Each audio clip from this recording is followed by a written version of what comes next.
You'll have to maintain the level. Okay.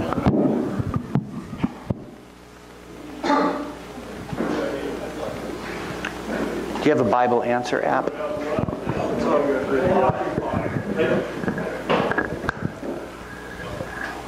All right. Well, we have quite a bit of questions. I don't know if we're going to get through all of them, but we'll do our best. So first question, and this is for anyone can answer as you go, or y'all can both comment on it. How do we shepherd those people that require extra care and time, that deal with certain things like you mentioned, dominating sins and addictions? How do we shepherd them without letting it distract us from the other times we have to allocate for the ministry? I mean, Jesus says that a shepherd leaves the 99 sometimes to care for the one. I think it's also in 2 Timothy 2 where it talks about raising up others, so that especially the more the church grows, the more you need others to share the burden and not all land on one person. And then it's distinguishing between genuine need and neediness, where there are some people, if you've seen What About Bob? And that's actually one of the top 5 movies in biblical counseling training. So when people become dependent upon you rather than Christ, they want to move into your house and follow you around all the time. And you're not even really helping them because they're trusting you, and sooner or later you'll let them down and then they'll hate you. You know, Jeremiah 17, if you trust in men, you're like the bush in the desert. And so teaching them to really trust Christ and not be completely dependent upon us. I think that when we get other people to help, and we should, that there are going to be some cases where we let people know that if it becomes too much for them, that they can graciously bow out, and not make them feel guilty because they're not sticking it out with this person that's consuming every ounce of their energy. Yeah, Brian actually sends some of them to my wife, actually, now that I think about it. No comment. All right, so I'm going to go back and forth between emailed questions and written questions. So here's one for Pastor Brian. As a result of the pandemic and the church shutting doors, we've seen a recrudescence of the home church movement. When does the biblical precedence of does the biblical precedence of shepherds and shepherding apply, and how do you counsel about home churches versus the structured church, biblically structured church, I guess we'd say?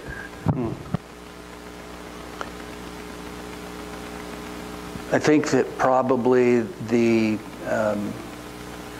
resorting to home churches may be something that one of these days we may have to do. I think actually being, you see the storm clouds coming, but I would say that even in if it came to that there still should be, just like with our friend in Kansas City, you still have elders, you still have, biblically structured church government and so forth. I don't think that it's, I think it's kind of trendy at times, but I do think that there may be a place for it if persecution got worse. I would make a couple comments. I think what Jim Elliff has done in Kansas City and his other elders is an example of the freedom we would have to do something like that. In many places, in Saudi Arabia, we met in homes because the church buildings really weren't an option. although I also say an observation, oftentimes home churches are where you have 2 or 3 families who can't find any more people than that they can actually get along with. And within months, those 2 or 3 families split 2 or 3 different ways. And so, kind of why are we doing this? Is it because we think we're the only true ones and we're mad at everybody else? And that has been a problem with home churches, and oftentimes, again, they couldn't get along with the 50 or 60 people they used to be with, and now there's 8 or 10 of them, and sooner or later they'll find something to fight about. Yeah, so definitely see there's a precedence for that. And what about kind of like this new movement that we see, especially, we see books like from Francis Chan that really promote they see kind of like the need of fellowship. And so they set a number on maybe the home church movements, and when it gets this number, we just need to find another leader, plant another one, and just get all these different home churches, and eventually now you have micro churches. Is there a danger to that you foresee as far as maybe biblical leaders and elders leading those groups and stuff like that? Or any thoughts? I don't read Francis Chan. Jim? I was on a plane with him once.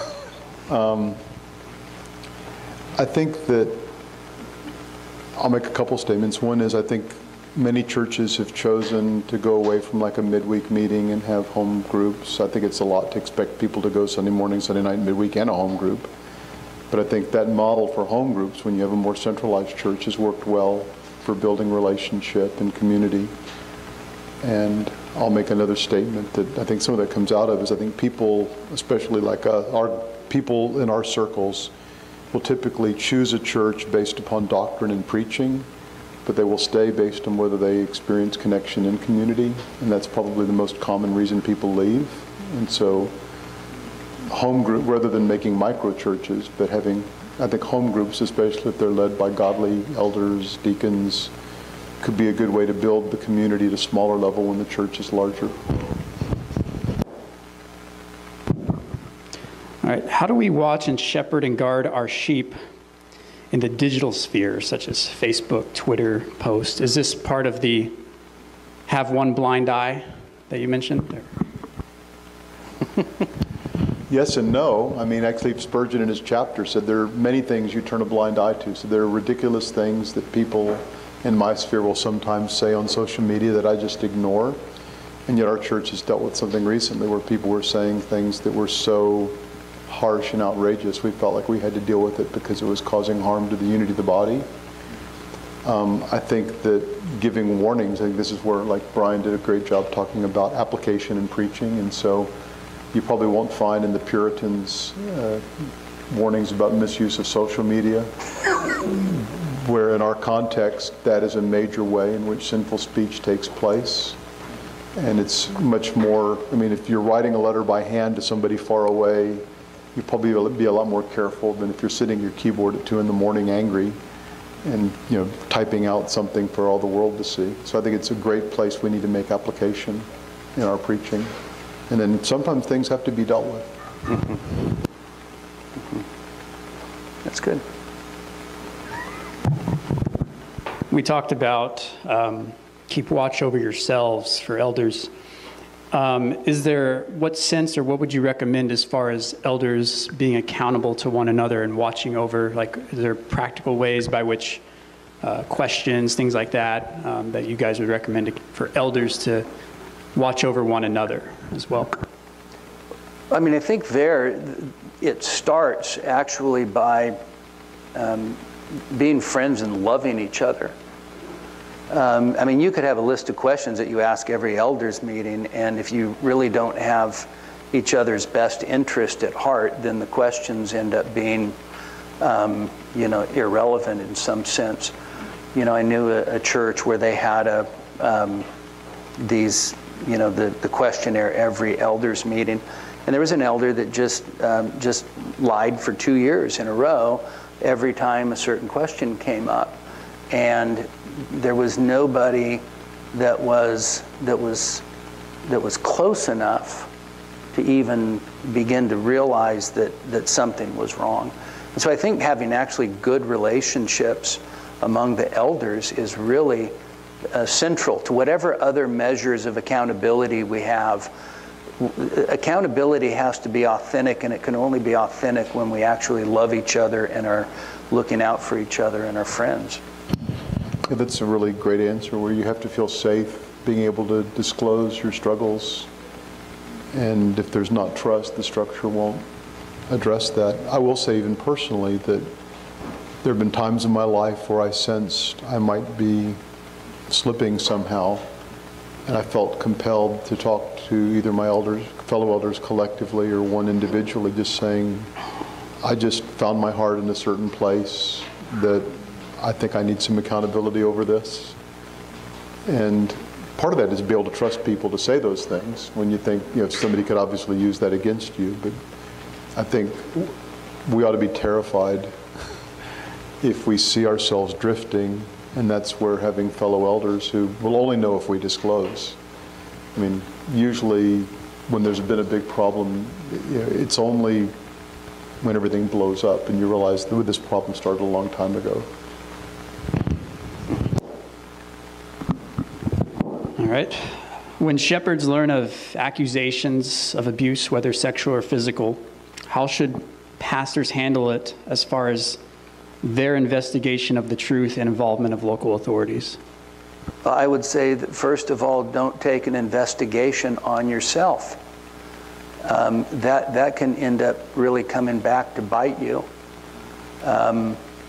If there is an allegation, and a reasonable one. I mean, there are times where, you have to take them all seriously, but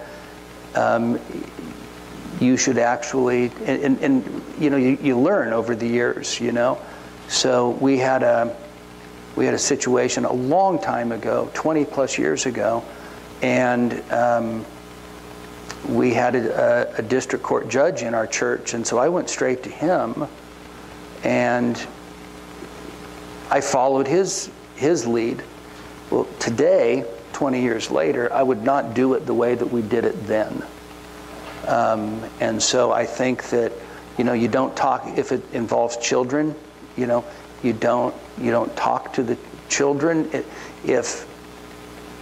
And I say that can come back to bite you, because it may end up being that the defense attorney turns around and says, well, yeah, the pastor talked to him and coached him on what to say, or any number of things.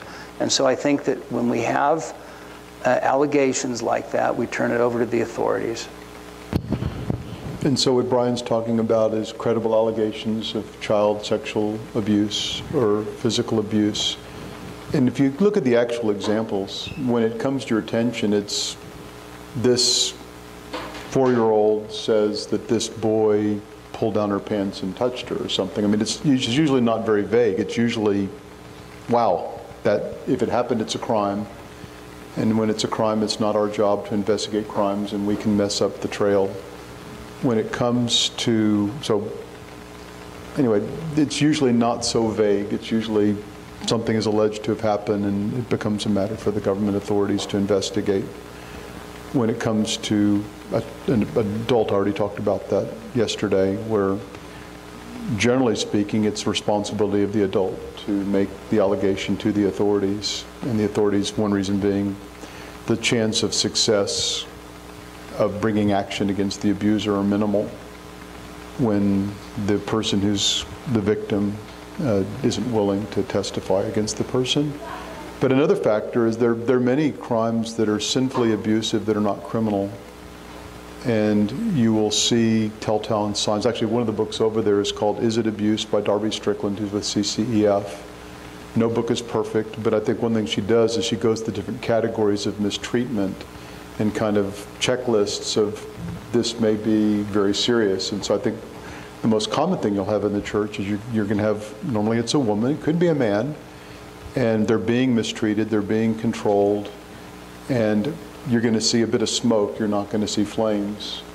And you probably have to ask some questions, and part of it is you have to help them to realize that they're probably not crazy in spite of the fact their spouse says they are, and that what's happening to them is not normal, and that they do have a right to get help in spite of the fact the spouse has tried to control them to keep anybody else from knowing what's going on. And so I think that's something you just have to be sensitive to in the church, where it may never be the authorities who called it in those cases, but part of being a good shepherd is to be aware of the reality of that. And again, the experience just shows you that the couple you thought were the sweetest, kindest couple in the world, you'll find out that they're hitting each other. So now you're kind of looking for signs a little bit. Mm-hmm. Yeah, and there are going to be times where you say, yeah, you probably shouldn't call the police. I had young woman in her 20s called me, and she is, Pastor, Phil hit me. And I said, Phil hit you? And she said, yeah, he hit me right in the breast. And I said, you need to call the police.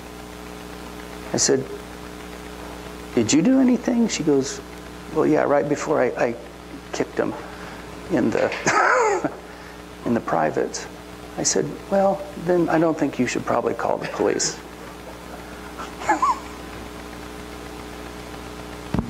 All right. Moving on. Thank you. I have similar stories. So this is another one here, a kind of similar topic for Jim. With today's intrusion of government and family and church, where is the line at dealing with sensitive issues in-house rather than running to the civil magistrates with families, such as youthful curiosity, teen hormones, bad decisions, maybe bullying, those kind of examples? Right, so a difficulty, and it's no blame on the questions we're being asked, but you're being asked a question that's a stick figure that may represent a three-dimensional color video to the person who asked the question.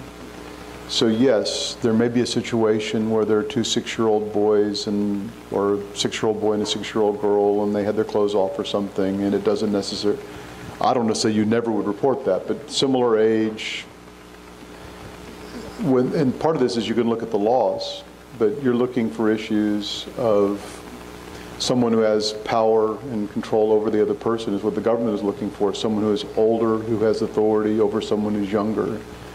And so, again, I think it's being familiar with the laws, and a lot of times when the circumstance comes up, I may want to do research online or get advice even. I've even called CPS, Child Protective Services, and say, in this situation, must this be reported? And so, yeah, so you give me a detailed case and I'll give you an opinion.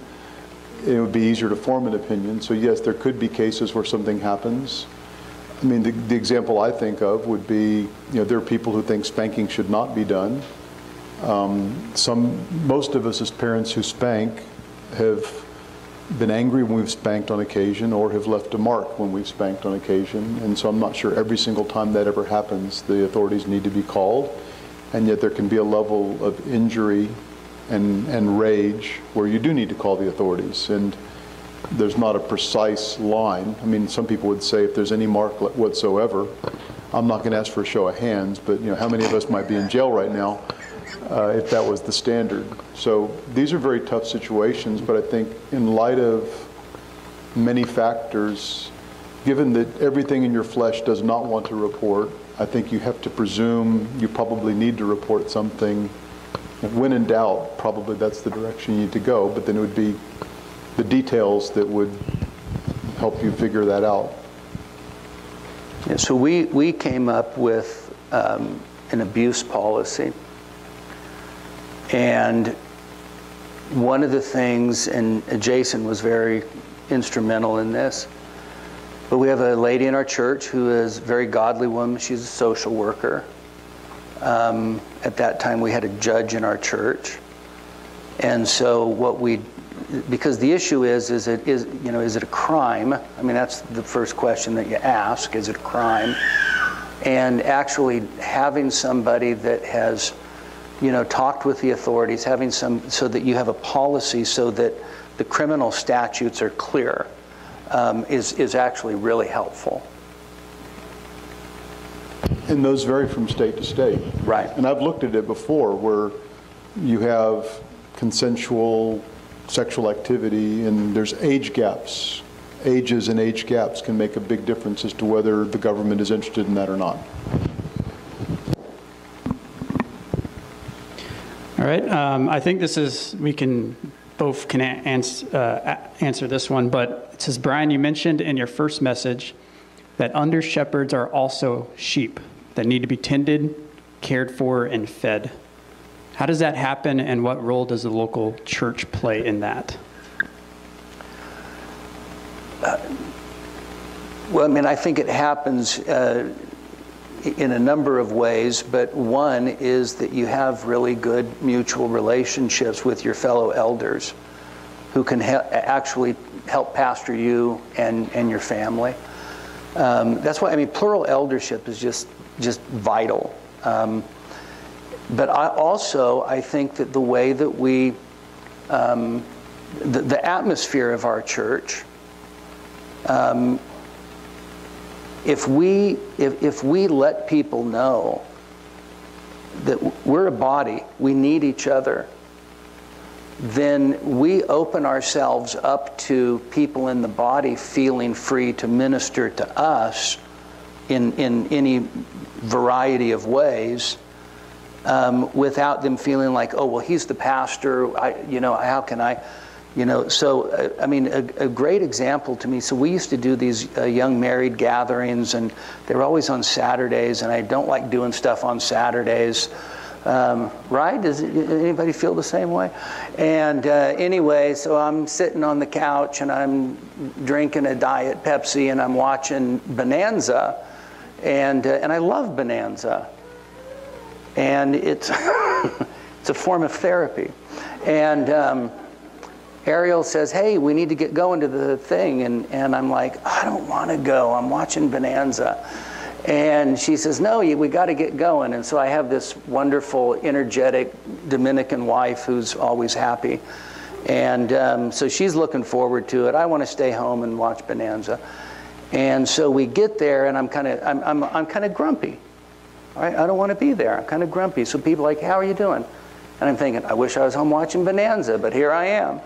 And so a few days later, one of the older men, he and his wife were at the study, and he calls and he says, hey, can I stop by? I want to talk to you about something. And of course, when you hear that as a pastor, you're thinking he wants to talk to you about some issue that you can help solve with your inestimable wisdom.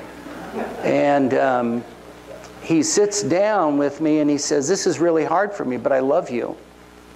I think you had a sinful attitude Saturday afternoon.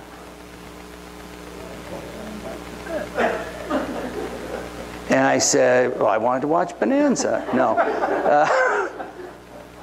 I said, brother, you're right. You're right, I did. And he said, he goes, I really feel the way you made people feel was sinful. Because it was very clear that you weren't really very excited about being there. And he was absolutely right. And he ministered to me by rebuking me. And so you know what I did? I called everybody that was there and asked them for forgiveness. Because one of the sheep loved another one of the sheep who happened to be one of the under shepherds. And that's a really good example of Proverbs 9:9. Give instruction to a wise man, and he will be wiser still. Teach a righteous man, and he will increase in learning. There are a lot of pastors who are really unapproachable, even by other elders, much less by members.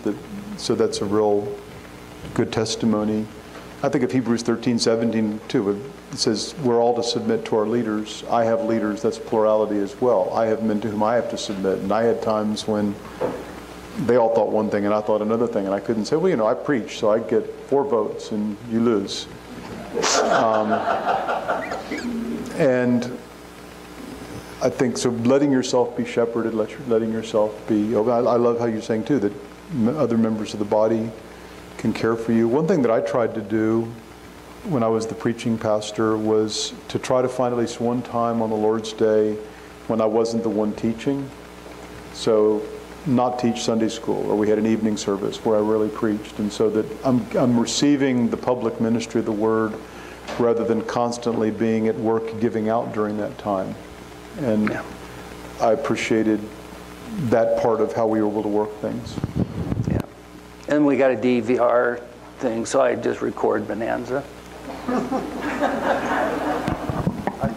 think we ought to, there's probably, like, you can go on Amazon and get like the 50 or 60 DVD set for,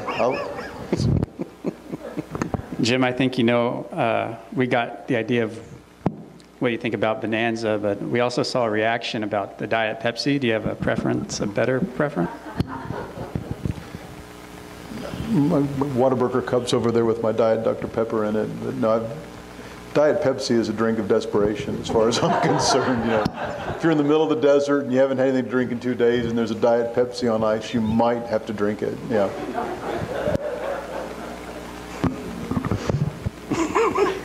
All right. What is the best setting to engage and warn the sheep of worldly ideologies such as critical race theory, social justice, LGBTQ agenda? And then how do we interact with those who may be in our church already who might be embracing those, such as becoming woke? Yeah. We did it in Sunday school.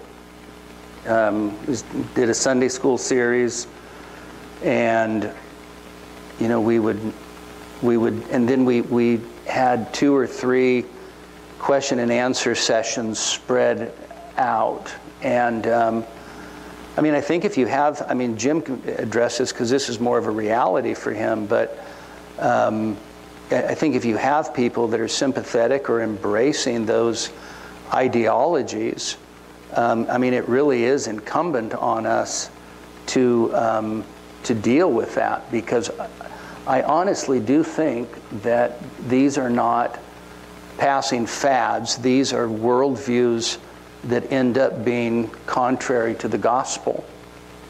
So. I appreciated hearing about how y'all tackled it in Sunday school and gave people things to read. I think your church is really an exceptional church to have done that. I think it can become a hobby horse on either end in preaching, and so I would watch out for doing that too much. Although I actually I was assigned the Good Samaritan to preach at our church and try to talk about, here's someone from one ethnicity helping someone that normally there'd been animosity, which is what the love of the gospel does. And so I slipped it in there, so I maybe was guilty of riding the horse a little bit. And it can be difficult too, because when Lloyd Jones says we want to offend people with the gospel and not our politics, and also if you say anything on the other side, people may immediately toss you into some racist category without listening well enough. So it's a tough thing in terms of, and I see people virtue signaling even in their church. They want to prove that I'm not a racist by doing anti-racist things that may be not helpful either. So these are tough days, especially like I'm in an institution where I think both for us and for RTS and for Southern Seminary, they have a heritage that they're embarrassed by, with Southern Seminary going back to the Civil War, and with RTS having probably some well-meaning segregationists who were involved in some of the early days of the PCA. And so I think they feel like they have to go out of their way to show that they're not that way, but it can be misunderstood or can lead them in directions that aren't helpful. And the difference also is you have more control over what goes on in your Sunday school class than I do at RTS. Right. Right. All right. Are biblical shepherds restricted only to elders of churches and missionaries? In other words, is the title of shepherd in the church congruent with the title of elder today? Well, the way I read the New Testament is that the office of elder speaks to the dignity of the office. Overseer refers to the function of the office. And shepherd or pastor refers to the function of the office. But I see all 3 of those as referring to the same person. Am I, okay. So shepherd is a pastor, is an elder, is an overseer. The office of elder, pastor, overseer is restricted to men who meet the qualifications. I think there can be people in the church who are not office holders, who are shepherding, who are caring for people. You could look at the Titus 2 women, where, again, they're certainly not elders or, not in my opinion, deaconesses, but you could still look to, I'm glad we have women who are very gifted in performing those kind of functions under the elders of the church. And men who are future elders, pastors, will be doing shepherding before they don't start shepherding once we recognize them, but we recognize them as shepherds. Right. All right, and when it comes to counseling, and how can we look at trying to raise up, Jim, you talked about the importance of having women counsel women. How can a church look at doing and raising up those options, would you say? What's the best way to identify and go forward from there? I'm tempted to say 4 letters, I, B, C, D, but I appreciate that both of you have invited us in to do training in your churches. I don't think you never arrive, but I think at least making that a priority and identifying women, men who have those gifts, encourage them to get the training, encouraging them. Certifications or certificates don't make you qualified, but I think it can be helpful to have done a little bit of extra work and to work with the leadership of the church. These certifying organizations I'm involved in, or the certificates of IBCD, make a big part of that, working with your church leadership. And so I think having many people equipped at various levels and then making that important in terms of making an avenue of a Sunday school class or a monthly training meeting or something that you're just pushing forward with it. Yeah, we did we did 3 levels of IBCD care and discipleship in Sunday school, so that we made it available to whoever, and it was very fruitful for us,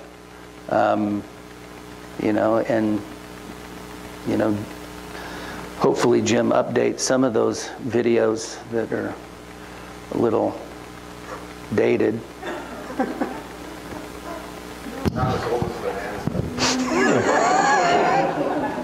If you have we're actually thinking of doing something. If you notice anything in particular, please let me know. Yeah, I took notes. Really? No, but they're all up here. Content-wise, I think is good. There are some videos we see where it is dated, I think is what. Yeah.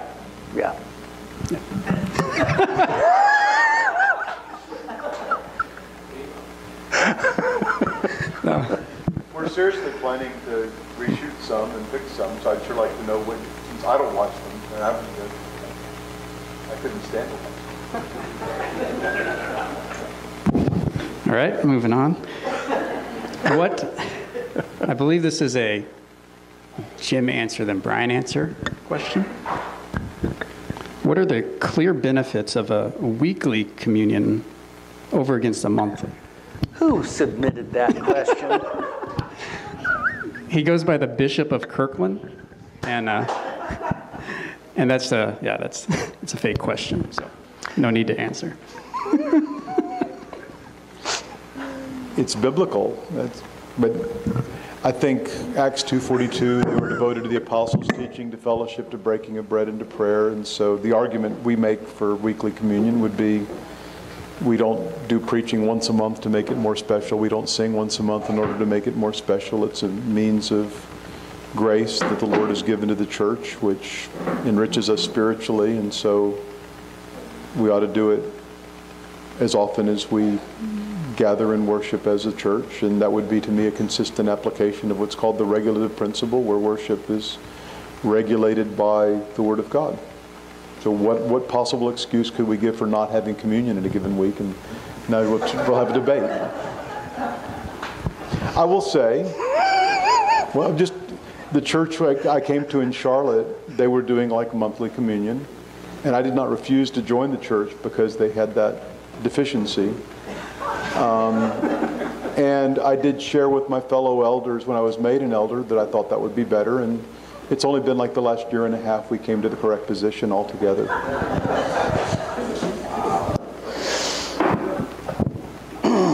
Did you want to just talk to Daniel later? Oh, yeah.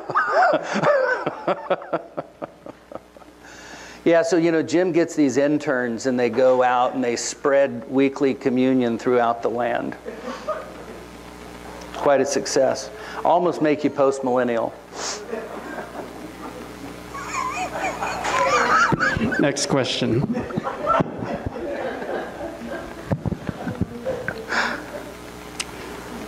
What is your definition of leading shepherd? You mean like lead pastor?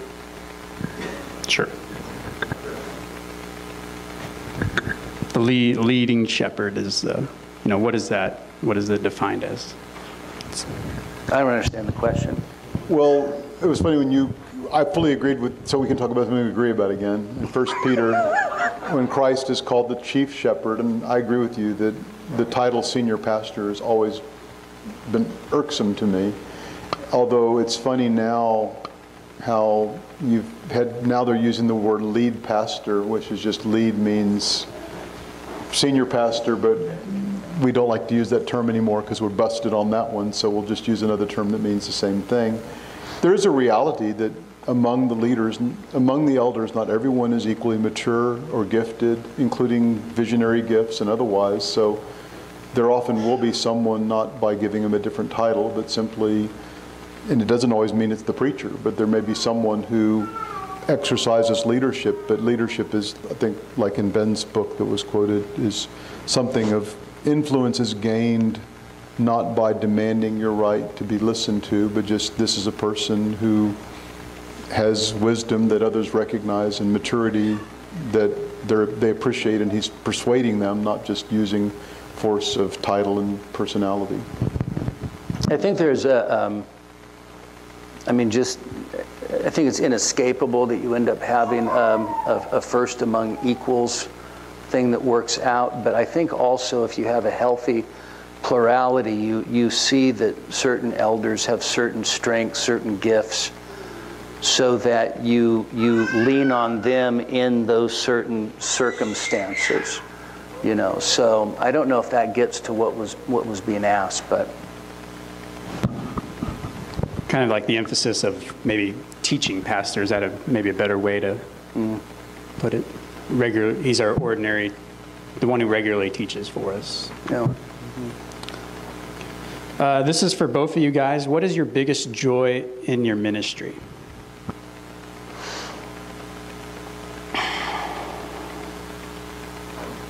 I love being a pastor. I really do. Except when I'm missing Bonanza, I'm a very happy pastor. I think it's important actually to be a happy pastor. Happy pastors help the sheep be happy. But I love absolute. So I love preaching, but I love baptisms. I love doing weddings. I love doing funerals. I really do. To me, those events,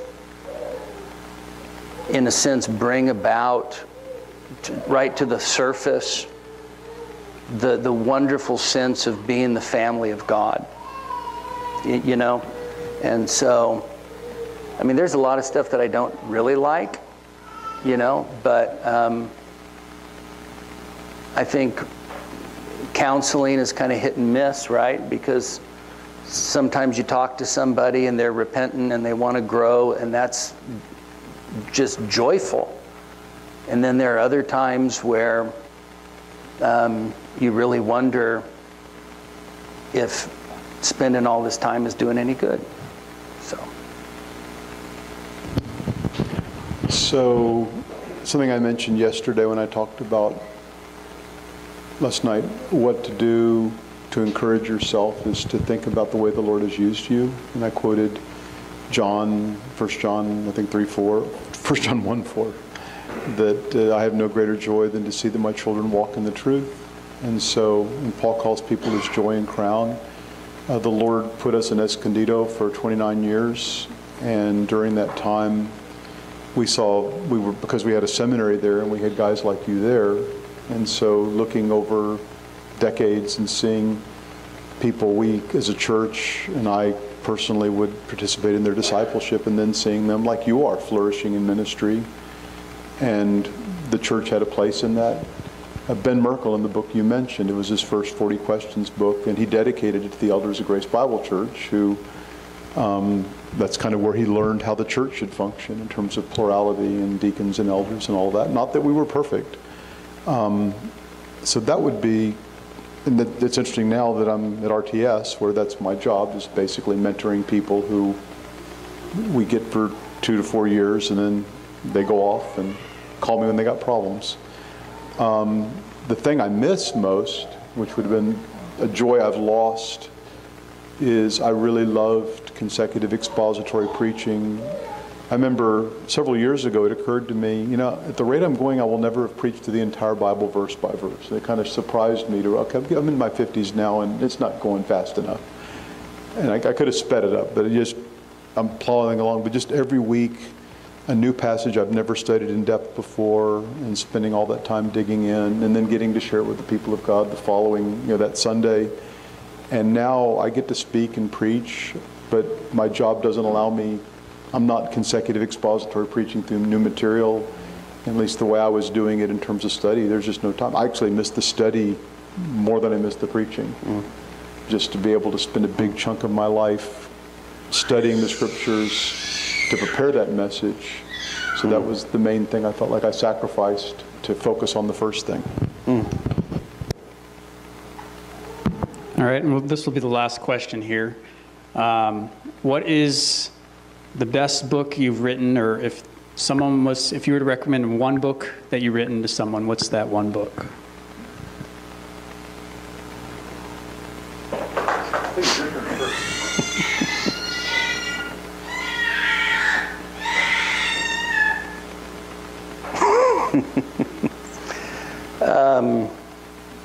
I guess I would probably say Feelings and Faith is probably the one I would say. That was what I was going to guess you would pick. And that's the one I remember the best, although your book on adoption is the one I pass out the most in terms of somebody giving a realistic perspective on the challenges and the blessings. I would probably pick the Marriage, Divorce, and Remarriage book, just because marriage has been the greatest earthly blessing I've enjoyed, and I've learned so much. And the first half of the book is really about marriage positively. And then I think through counseling, I've learned a lot about the second half of the book as well and had to work things through. So I think it's probably the thing I've written that will last the longest in terms of people are using it that way, where John Murray wrote something in the 60s and Jay Adams wrote something in the 80s or 90s. And I'm not worthy to be named with them, other than there have been thoughts and developments in scholarship and counseling and debating. So I was able to kind of come in and say, well, building on that, here are some of the things that we need to deal with on the hard questions. Everything that Jim writes, and I don't say this because he's my friend and because he's sitting right here, but everything that Jim writes is, whether it's one of the booklets or whether it's a full-length book, it is pastoral, it's biblical, and it's full of wisdom. And I mean, honestly, your book on marriage is better than Jay Adams' book. He took 2 books to do the same thing, actually. But thank you very much. Yeah. All right, well, that'll conclude our question and answer time. Thank you for everyone who wrote in and emailed as well. So let's go to Lord in prayer. Jim, would you maybe give thanks for the conference and the food? Father in heaven, I thank you for the privilege of fellowship with brothers and sisters who are serving you. I thank you for those who have served us so well from the church in providing a wonderful place for us to meet, and books and food and all the logistics. have served so cheerfully and so well and have counted that a privilege. I thank you for those who've come from different churches and again, who are faithfully serving you in some in difficult places, sometimes even lonely places, sometimes with discouragement. Lord, encourage each of us through this fellowship we've had. We thank you that your word speaks to the calling you've given us as shepherds, and I thank you for the faithful exposition Brian has given of the scriptures that's encouraged me so much. We thank you for the food you have provided. We pray that you would bless it to our nourishment. We pray that you would keep us healthy and give us safe travel. We pray in Jesus' name. Amen.